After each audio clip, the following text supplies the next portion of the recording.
Itinanggi naman ni Baganga Davao Oriental Mayoral Candidate Ronnie Osna na dinukot siya ng mga miyembro ng NPA. Inimbitahan at kinausap lang daw siya ng armadong grupo na lumapit sa kanya. May news to go si Haji Rieta live. Haji? Yes, Hawi, matapos nga ang isang araw ay, o may isang araw ay pinalaya rin ito nga kumakandidatong alkalde ng bayan ng Baganga sa Davao Oriental na si Ronnie Osna matapos itong dukutin umano ng NPA matapos ang kanyang sinagawang campaign sortie nitong hapon ng Miyerkules. At kanina nga ay dumaan sa debriefing si Mayoral Candidate Ronnie Osna matapos umano siyang dukutin ng grupo nga nagpakilalang NPA matapos isagawang kanyang campaign rally sa Barangay Kampawan sa Baganga, Davao Oriental. Kanina eksklusibo siyang humarap sa GMA News at nagkwento kung paano nangyari ang pagdukot. Ayon sa kanya, matapos ang rally, lumapit daw sa kanya ang ilang armadong grupo at kinausap siya hanggang sa hindi mo na ito pinauwi.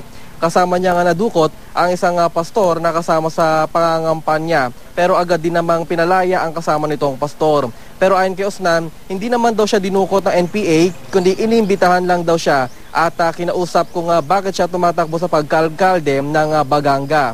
Ayon naman sa Davao Oriental Police, ay nabahala raw sila matapos malaman na nangyari kay Osnan dahil armado ang grupo at nanawagan din sila na kung maaari, wag daw magbabayad ang mga politikong magsasagawa ng kampanya sa mga lugar na may NPA. Narito naging pahayag ni Ronnie Osnan kanina, Habi.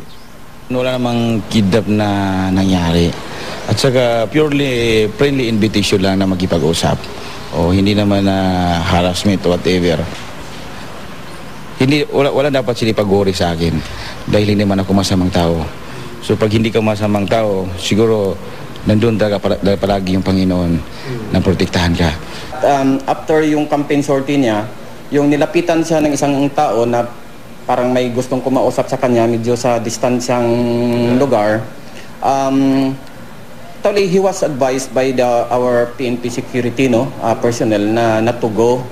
Pero siya na rin mismo ang nagsabi, sabi niya, wag kayong mag-ala, kayang-kaya natin ito.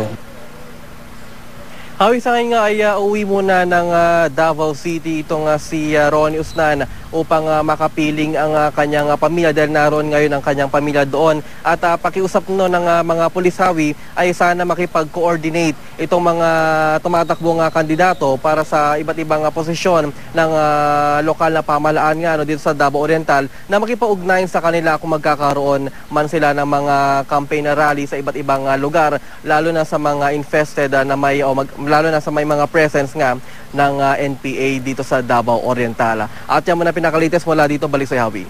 Maraming salamat, Haji Rieta.